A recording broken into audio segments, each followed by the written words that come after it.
When we fight in KVK and we fight in our murder ball and in the field, there are always a bunch of do's and don'ts, whether it's which commanders to use, who to use primary, what armaments, what equipment to use. Don't do this, don't do that. This is going to be the video that's going to be real simple. I'm going to go through some simple do's and don'ts. Some of it's real elementary for you early game guys. Some of it's very complex and cutting edge for the extended nuances of the game. So stick around while we go through all of this. It's Chadski's do's and don'ts for field fighting right now.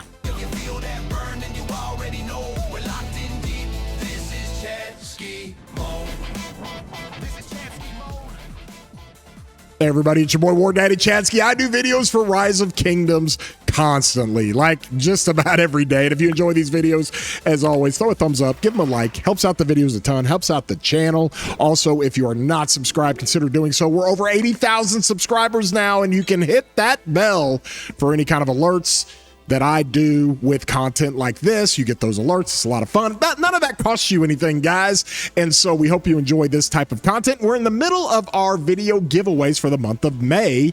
And with that being said, all you got to do to enter to win is comment down on this video. You'll be entered to win for the announcement in the next video. So the winner for the previous video, which was all about me running a siege march on the Trap City. Oh my gosh, farms and trap cities all need to have a siege march. I'll have a card at the top for that, but here is the comment. Fun win, and I probably butchered that name completely. Can't blame Chadsky for falling for the temptation, LOL.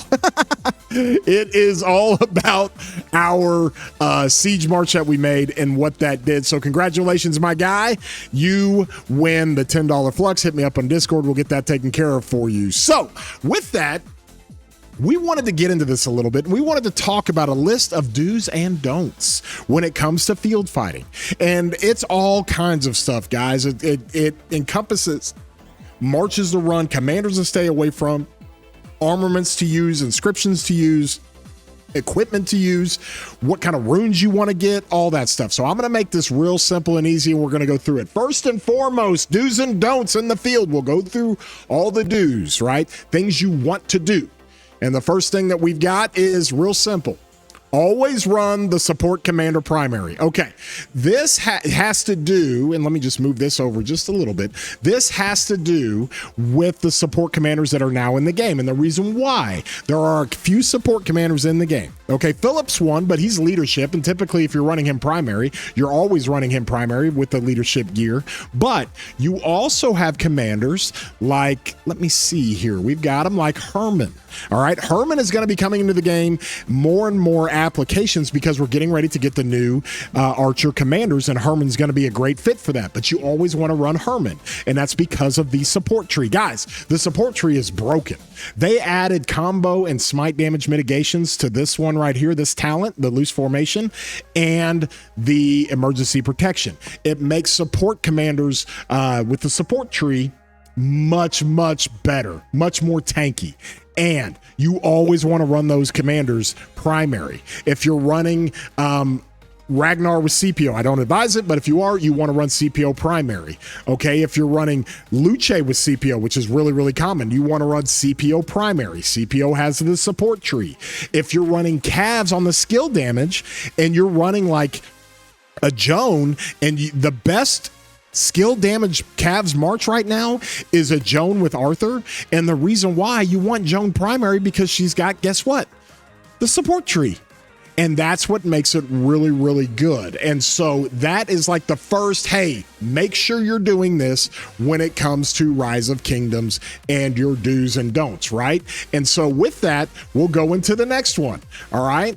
Now, the next do that we want to have here is we want to make sure, speaking of running support commanders primary, do's, you want to run CPO and Luce. It is for the win. And that's a 2-imp setup without William Wallace. The reason why I bring that up is because a lot of people on the infantry side, let me pull it up here, they've got Sun Tzu, they've got Luce, all right, they've got BQ, and they're trying to figure out how to run 2 marches, and a lot of people continue to run Luce with Alex, which is still okay, But now the new hotness, guys, and you guys can check out videos. You can see my reports on it. Daddy Furious was another one that ran it, and he loves this march. This march is off the charts good. If you don't have William Wallace to run 2 Smite infantry, if you don't have this guy, then you want to run BQ behind Sun Tzu, and then you want to run CPO with Luce, and you run that with Pincer. Just put the Pincer on your CPO commander, put the gear on CPO, and run him primary with Luce behind him. It's an insanely good march. Okay, people leave this out, and this march is the new hotness. It's the new Luce Alex that was so good for so many years, and that's how you want to run it. You do not want to run the Luce tree of the attack. You want to run CPO primary so you can run the support tree. So with the fact that you have the support tree now, and then you have the synergies between CPO and Luce on instant procs and things like that, and because Pincer is so overpowering, that march absolutely slaps. Absolutely slaps. So that's your second do. Like, make sure you're doing that, okay? Let's go into our next one. All right, this one's pretty easy and pretty simple. Let me see here. The next one, I get asked this a lot. Like, Chatsky, where do I put my drums? This is what you want to do. You always put your drums on Arthur marches or Luce marches, or a Hector march for combo and cavalry. People ask this all the time. Chatsky, I've got, and you can see here, I've got my drums on Luce, right? They always ask, like, Chatsky, where do I put my drums? Like, if I have my drums, where do I put it? I need to know kind of how that thing works. And I'll catch a lot of people that will have their drums on, like, Gang Gang, right?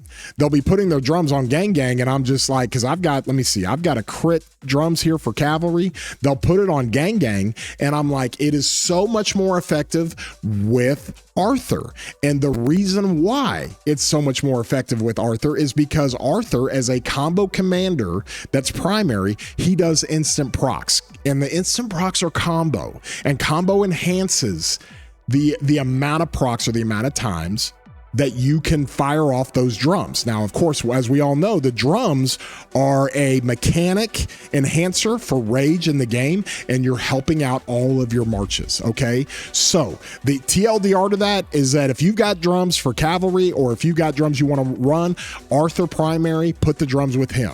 Okay, if you got another set of drums, you want to put the drums with Luce. His expertise gives you extra combo. It makes it to where those drums fire off faster. If you're running some kind of weird march like a Gang Gang with Hector, or you're running Achilles with Hector, or you're doing some things with Hector, it's the same concept as Arthur, because Hector, when he is a cavalry commander, does additional combo attacks, okay? So it's the same type of thing. So I always tell players all the time who are asking me, like, Chatsky, I've got my Gang Gang march with Gang Gang Achilles, and then I've got Arthur Hector. Who do I put the drums on? Put it on Arthur Hector. It will maximize, it'll fire off like crazy. It is wild, okay? So that's who you want to put the drums on, okay? So that's another do. Another thing that we want to talk about, and when it comes to your accessories, is that you want to run, let me put this here, you're going to run horns everywhere. You want to put horns on everything except chin. Okay, let me explain. Horns, having horns and drums on all your marches is wonderful. Doesn't matter what marches it is, you have the priority of where you want to put your drums. But from there, horns work for everybody except for chin. And people are like, wait a minute, they don't work for Chin. What do you mean they don't work for Chin? Well, when it comes to our boy Chin, okay, the horn does not work for him because he works on rage consumption. We've talked about this many, many times. So when it comes to Chin, you wanna run this right here. Where is it? My first archer. I've got it on my Ethel. Why do I have it on Ethel? What's going on with Ethel? Oh, I'm chaining. I'm always chaining. Here is what you want to run on your chin. You want to run a ring and a pendant. Those are the two best, collectively, those are the two best accessories to run on your chin. And so you want to stay away from horn because it doesn't do you any good. Okay. So most everybody knows that, but you got to be reminded sometimes. Like, I have this critted horn for archers. I never put it on Chin. It doesn't do any good. The way Chin is made up with his skills, he doesn't need it. Okay, you're not going to need the horn because you're already going to have so much rage to consume. You're going to be just fine. So just keep that in mind when you're thinking about running horns for all of your marches. I recommend that, but then do not run it on chin. You don't need it. You don't need to mess with it. Okay. The next thing we're going to talk about is the types of we're going to talk about the types of runes that you want. Okay, let me put this up here. When you're fighting in a KVK, you're going to have runes. Okay, let me see if we've got any over here. I'll just look at the Lost Temple in my home kingdom here. You're going to have these runes right here, right? You got healing speed, you've got wood production, you're going to have combat runes, okay, that are going to be specific to combat. There's troop defense, okay, there's commander experience that has nothing to do with combat, but then you've got, let's see, gathering doesn't have anything to do with combat, but you can have all kinds of different runes when it comes to the effects. You can have 10% attack, you can have 10% defense, 10% health. You can have 7 and 7 marches, and that's the key. If you're working in the field, okay, you want to run a 7% attack and 7% march speed. You're going to prioritize the boots with that. Now, when I talk about the rune, okay, 7 and 7 attack and march speed. March speed is everything in the field. You want to always get a 7 and 7 with attack and march speed because it's the only battle rune that you can get that has march speed. And then from there, you can run 7 and 7 with the attack and defense. That's another good one to run, but I always love the march speed. And when we talk about boots, okay, when you guys are leveling up your awakening, the boots on infantry and archers specifically are the best because you want the march speed. You get tier 5 on all of your marches that are not cavalry. And that's where march speed comes into play. So that's one of the do's you want to do. You want to make sure you are maximizing any runes that you get with a 7 and 7 with march speed. You want to maximize all of it, okay? And when it comes to, let me see, archers, I got tier 5, okay? On my other archers, let me see, with Zuge, I got tier 5. You want to make sure you get your boots to tier 5 because you can get the march speed. Even if it's not critted, you're going to get 10% more march speed to tier 5. If it is critted, you get 13% march speed. It's out of control good. So good. And so that's what you want to do when it comes to march speed with the runes and the boots that you're making, okay? Now, we talked a little bit about some of the things that Arthur does, right? We talked just a little bit about that. But one of the other things he does is that when you have your special inscriptions and rare inscriptions for Delta, you want to focus Butterfly on your Gang and Achilles, and then Causative on your Arthur. This is for the instrument slot for Delta. Okay, let's come over here and look. All right, Delta is what we run, obviously, for all of our combo commanders when it comes to cavalry, right? And so when you come over here on the instrument slot, you have Butterfly. Butterfly is amazing. It really is. It fits its name because it's like a butterfly effect, right? You have more chances to fire off instant procs. You have more chances to do that. Well, you run that with your combo commanders. It's amazing because they're doing combo attacks that are enhancing the likelihood that you're going to fire off instant procs of skills, of armaments, of gear, of all of it, of tier 5 effects, all of it. But the key is, and the secret, that if you are running 2 combo marches, I get asked this all the time. People will be running Gang with Achilles, okay? They'll be running Gang with Achilles, and then they'll be running like Arthur with Philip, or they'll be running Arthur with Hector. Okay, and because Arthur already has so many of the, where's it at? He already has the chance to do more combo attacks. He doesn't need the butterfly. Okay, I know that sounds weird. He doesn't need the butterfly. He's almost just as potent with Causative. Okay, Causative is a weaker version of Butterfly, but since Arthur fires off so much on those combo instant procs, Causative works exceptionally well. So let's say you have a Butterfly and a Causative. Do not put the Butterfly on your Arthur march. Put the Butterfly on your Gang march, and then put the Causative on your Arthur march, okay? You're gonna wanna put the Causative here. Where's this at? Rare inscriptions. I don't even think I have one over here. Let me see. I've already upgraded all those and done all those. But if you have the Butterfly, that is one thing you're going to want to do and put over here. Make sure you've got your Butterfly on the Gang, Causative on the Arthur. That's how you want to do it, okay? Another thing we're going to talk about, we're going to go back to March speed, okay? This is very important for everybody. When it comes to March speed, okay, we want to make sure your infantry always chooses March speed talents in the talent tree, okay? Let me help explain that, okay? All of your infantry are gonna have talent trees, and Sun Tzu's got the smite tree, which looks really, really good, right? But I run this for Canyon right now, all right? That's for Canyon. But in the field, I am running this guy let me reset that. In the field, I'm making sure I get all the March speed. You get March speed here, here, and here, okay? And so you run that, you get strong of body for the health, you grab this when you have more normal damage, because that's like all damage for Sun Tzu, and then you go to your smite tree, and you go hammer home on this. You can grab 3 more of these that I like, but you want to make sure you're getting all of your March speed. You can even actually run up a little bit of defense here, so you don't have to go in and do the to the bitter end here. That's more for rallies and garrisons. You can run that up here, but you will ignore hold the line. Basically, what I'm trying to say is that when you're doing infantry talents, you would rather have March speed here, and March speed here than have hold the line. Okay, hold the line is great, and it's great for consistent fights, especially for rallies and garrisons when you're running only infantry marches. Okay, it's great for Canyon. That's why I have this on my Canyon. I've got this instead of my March speed, because March speed doesn't matter in Canyon. But in the field, I want this. Okay, I want the March speed. You got to have it for infantry, okay? If you have other commanders out there, like you're running Luce primary, or we were talking about with CPO primary, you can tell that I can do all of this because the support tree doesn't take that many talents to go do what I want to do. But you can bet your tail I'm going to have March speed everywhere over here. So for infantry, always come to the right of the infantry tree, because right here, and then fleet of foot. Okay, easy March speed stuff that you can go get. So that is always something you want to keep in mind, okay?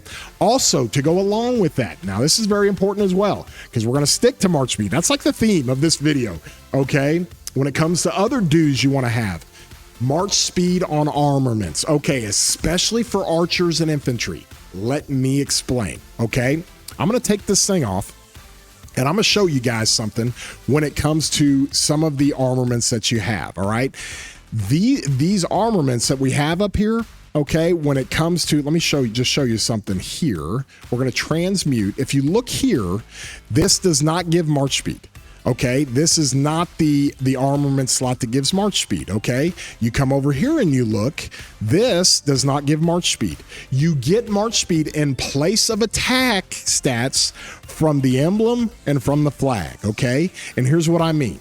All right, if you find yourself in a situation to where you're rolling and you get a whole bunch of March speed, like right now, if I wasn't garrisoning a rally and I had this set up on my pincer thundering emblem slot, and I had infantry March speed of 3.1 or 3.5, I would take that over attack, 100%. I would rather my stats overall have about 6.5% attack and 6.5% March speed. I would divide up the attack for infantry, and I would especially do it for archers. Okay, you can see I already do it here for archers. So you can see I have March speed on my archers. Okay, that's in place of the defense. I have March speed on my archers. That's in place of the defense, because I'd rather have March speed for archers in place of defense. Trust me. Okay, I still have a little bit of defense coming from here and from here, but I would rather have that on my archers to have the March speed. So that is very, very important to do, okay? So from there, that gives you an idea of some of the dues. When you're setting up your marches, when you're setting up everything that you're doing to go run in the field, you have your do's and don'ts, okay? You're always going to run support commanders primary, CPO Luce if you don't have Wallace for 2 infantry. That is awesome. You want your drums on Arthur, and Luce. When you're setting your drums up, you want to be sure to use the 7 and 7 attack and March speed runes. You want to make sure you use the infantry March speed talents. You want to make sure you use the armament March speed talents, or the armament March speeds you can get for infantry and archers. And then also you want to make sure and put butterfly on your gang march and causative on your Arthur march. So let's get into the don'ts, okay, shall we? Let's set this up now. Let me pull this here and type this out here. All right. And so from there, let me see. Okay. Where's this at? It's down here. We'll set this up here. All right, first don't we have do not attack cities in quick command. Okay, this is really pretty simple. Everybody has to pay attention. Here is your quick command option right here, okay? You want to make sure you have attackable targets. You want to take off aligned troops always, okay? Sometimes you leave on rallied armies if you're going to go swarm down armies or swarm down rallies. And I've got barbarians on because I'm doing chaining right now, so I can leave that on or take it off. But when you're fighting, it ought to look like this up top. You don't want to attack any of your aligned troops, any other allied troops or anything. And then on your buildings, guys, okay, you want to make sure, I'll do this right here. You want to make sure your enemy alliance buildings, if you're going to swarm garrisons, if you're going to swarm flags and forts, you want to make sure and have that thing checked. But if you don't, leave that off. And then, this is the most important thing. Enemy cities. You take that off. That way it is impossible to hit an enemy city. Okay? We see it every KVK. We see it at the highest level in Imperium KVKs. People are still hitting cities. It's insane. Last KVK 365 had a dude that literally got 85 million power just peeled off him and a bunch of other marches around because he accidentally hit Wild Lion City with 2 billion power. Take that off for the sake of all of us. Save the troops. Take this off. All right. That is the first and foremost. Do not have this on and do not hit cities with that. Okay. The second thing we're going to talk about with the don'ts, all right, is the new wedge formation 2.0. Okay. You do not run cavalry or infantry skill damage marches without Wedge 2.0. Okay, and here's what I mean. A lot of people are still running like a Huo Jones setup, right? Or like a Joan Arthur setup. And they're running skill damage marches. Well, if you do not have Wedge 2.0, at least on your rares and not everybody's got 4 special inscriptions, but at least on your rares and specials, you want to make sure you've got this stuff. Okay, all this stuff over here on the right with the gold and the blue. You want to make sure you've got that stuff upgraded before running any skill damage cavalry march or skill damage infantry march, right? If you're still running a Ragnar CPO, or I would run CPO Ragnar, I would not mess with any of this stuff unless it was the Herald series, okay? You can see I've got Herald series upgraded for my archers and my cavalry, but not my infantry. I'm not running that. But if I am going to run an infantry wedge march, I would not advise running it unless you had the upgraded new hotness of new inscriptions. That's the only way I would mess with it, and that's the only way I would do it, okay? The next thing that we're going to talk about here of your don'ts, we're going to talk about running Evar in the field. Do not run Evar in the field, okay? Oh, my buddy Billick, he's going to be like, Chadsky, I like Evar in the field. He likes it for the damage. Guys, Evar, don't run him in the field, all right? There are certain garrison and rally commanders you can run in the field, all right? But there are other ones you simply cannot. This guy literally has 1.5 skills that work, and that's about it. Okay, he's basically got his primary skill, he's got his secondary skill, and that's it. Nothing else works on this guy. Like nothing. It doesn't work in the field. Okay, so there's no utility with this guy. Even if you're running 3 smite marches, run CJ before you run this guy. Go put Philip behind one of your smite marches before you put this guy on there. He is not going to do, and he's not going to trade well. I've tried it. I've done it. Okay, you do have an AoE effect, which is good, and you got a little bit of stats, and that's it. That's it. And so from that side of things, I say a little bit, he's actually got quite a few stats when it comes to 10% health, 20% march speed, and 30% attack. That's pretty good, but nothing else works. Like nothing. Nothing else works in the field. Do not fall into that trap. This is where Billick's going to kill me, but you do not run Evar in the field, okay? Another thing we've got to think about when it comes to things you don't want to do, all right? Because I saw a video about this, and somebody was saying something about running Dagger with Alp Arslan, and I'm like, wait, what? Okay, do not use Dagger in the field. Don't mess with dagger. Nobody needs to be running dagger. You guys, I'll have a card at the end screen when I talk about my accessories, my updated accessories tier list and guide. You never want to run with the dagger, guys. And so the reason why, it's because it's so old. The debuff on it is not very good. It hadn't been good for a long time. You're putting a 5% stack. And if you have that special talent, it's 6.5%, but that stacks up to 3 times. It's hard to get it to stack to 3 times. At most, you're peeling off 15% health off the target. That's not a big deal. Well, then it was like, well, wait a minute. Alp Arslan has some weird things that he does, okay? So let's look at those, and let's talk about our new Archer Commander, okay? Here's our boy. Is this him? Yep. All right, you go to his 2nd skill, you go to his 3rd skill, you go to his 4th skill, okay? This is where he puts the benevolence effect on the target. And basically the target does an AoE effect of the debuffs it takes to other targets in the field. And here's why you don't want to mess with that, okay? You would much rather have the pierced effect, the poison effect, or slow effects enacted on an AoE basis. You do not want 5% health debuff hitting the target, and then that target takes other troops around it, of those 3 non-targets around it, and applies that debuff to it, okay? Because taking off 5% or 10% health is not a big deal, y'all. That you would rather not have that thing override your pierce or your poison or your slow. There is no way that's more valuable. And the simple reason why is because we already have commanders that debuff so much freaking health, like a ton of it. Like CPO still does it. He debuffs 30% health to 3 targets for 3 seconds. So do not run dagger. Whatever you do, don't run dagger. It is not working. I've told people for a long time, dismantle it. Don't use it. And you had it. You had the recent smelt and meld event where you could dismantle anything you wanted. And I told people, go dismantle your daggers. Don't use it. It's not working. It's not very good at all. Okay. So the next thing we'll talk about on the don'ts. All right. Here's another one of the don'ts. And this is really pretty evident. Do not run away from the ball, okay?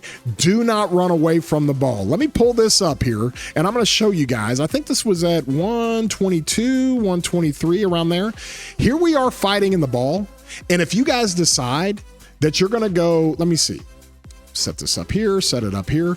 If you guys are going to go fight away from the ball, okay, or you're going to go chase KP up in the top right, or you're going to run away from the ball if you're getting low on health, do not run away from the ball. If you are in the field fighting, and every war lead will tell you this, stay in the ball. You're more effective, even if you're going to die. If you're going to run it down together and run it to sad face, you're going to be more effective staying in the ball, nice and compact with your crew, okay? Do not run away from the ball. Stay in the ball. When the war lead calls you to come back, like I'm doing right here. When the war lead tells you to get in the ball, stop chasing KP, stop chasing some random march somewhere.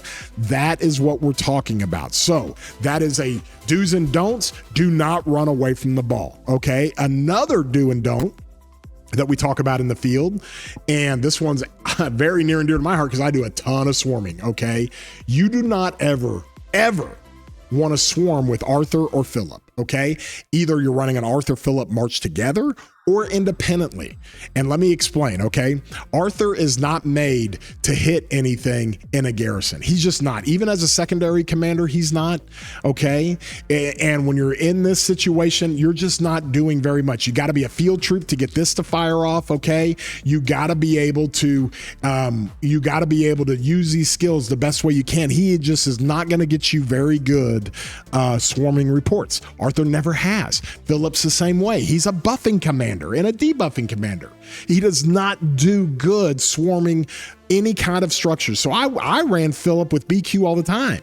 All right. And I would go swarm with it knowing it's going to get cooked. Well, I've got that luxury at 280, 300 million power. I'm just trying to get the flag down. I'm trying to lay out buffs so I can take that. But you as a regular player that's running 85, 90, 95, 100 million power, you don't have the troops to be going swarming stuff with Philip, like a Luce Philip or a BQ Philip or an Arthur Philip. Don't jack with that. You will take so many Deads. It's so ridiculous to do, okay? And then the last thing that we've got before I get out of here, and this is for you new players, we're in 4028 and we're learning this. Oh, it's so much fun teaching players how to do this. You do not want to join rallies and garrisons from long ways away. Okay, now you older players are like, oh my gosh, Shatsky, that's what I learned that years ago. Okay, it's the same thing today, okay? Let me help explain that. If you are rallying anything, okay, let's say you've got a rally going up here, and let's pretend this level 8 fort or barb fort is a, let me see, we got one fighting right now? Okay, we'll go here, all right? Let's say this rally's hitting a fort. Even if your march is back here and you join the rally, okay, it's gonna take 18 seconds to march that way. Meanwhile, nobody else can join the rally. Okay. Oh, look at that AoE that Arthur Achilles is given on this barb fort. Let's go. Who's running this barb fort? Hey, yo, war ready. Let's go. But that's what I'm saying. If you're far away, in a time long time ago in a galaxy far away, if you are far away, you do not want to join rallies and garrisons. Okay, if you have a garrison right here and your city's way over here, that's even too far to join. All right, you want to walk up next to it, or you want to work your way close to it and then join it, because nobody else can join rallies and garrisons if your march is already designated for it. Okay, does that make sense? Let me show you. I can put troops in this thing, all right, but when you come over here and look at it, and hopefully it doesn't die, but when you come over here and look at it, you're gonna see me marching. Now it's already kicked me because we got an automatic kick, but nobody else can join it for the rally cap if it's marching from a long way away. I know that's mundane, I know it's KVK1 stuff, but guys, hear me. Even in late game, even in Imperium KVKs, you got dudes trying to join rallies. I kick all the time. You guys have heard me on live stream where I'll say, you're marching way too far away, bro. You're 8 seconds away, okay? Even if you're relative, like let's say your march is right here and you march to get into the rally, that's gonna be like an 8-second march. And if you're getting swarmed or something like that, I'm just gonna kick you, because I need marches here right close to me that are going to take 1 or 2 seconds to get in the rally. I want those marches to get into my rally because they can get them much quicker and they're not taking up space. So, hope you guys enjoyed that. Went through our do's and don'ts. All right. And just to review on the don'ts, don't attack cities, use your quick command and turn cities off. For the love of God, turn cities off. Do not let that happen, okay? You don't want to run your cavalry and infantry skill marches without the Wedge 2.0 special and rare inscriptions, okay? Never use Evar in the field, ever. Oh my gosh, don't do that. Don't ever use dagger in the field.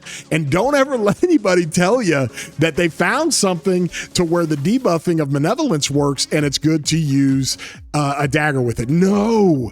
You don't want dagger. You don't want 5 or 10% health debuff. You want pierce. You want poison. You want slow. That's what you want on that benevolence effect when it comes to our new guy, Alp Arslan. Another thing, do not run away from the ball like we talked about. Stay away from swarming with Arthur and Philip. Don't mess with those guys, and don't join rallying garrisons from a very far way away. Okay, so with that, I hope you guys enjoyed this video. Throw a like on here. Wanted to just give you some just basic do's and don'ts. Put that out there for you. Love you guys. Appreciate you guys. And be sure to join my Discord. The link is down in the description. Get down there and get in the comments. Enter for your chance to win a $10 flux. I'll announce in the next video. And like I said, join my Discord. Join the discussions. Love you guys. Appreciate you guys. And we will see you later, broskies.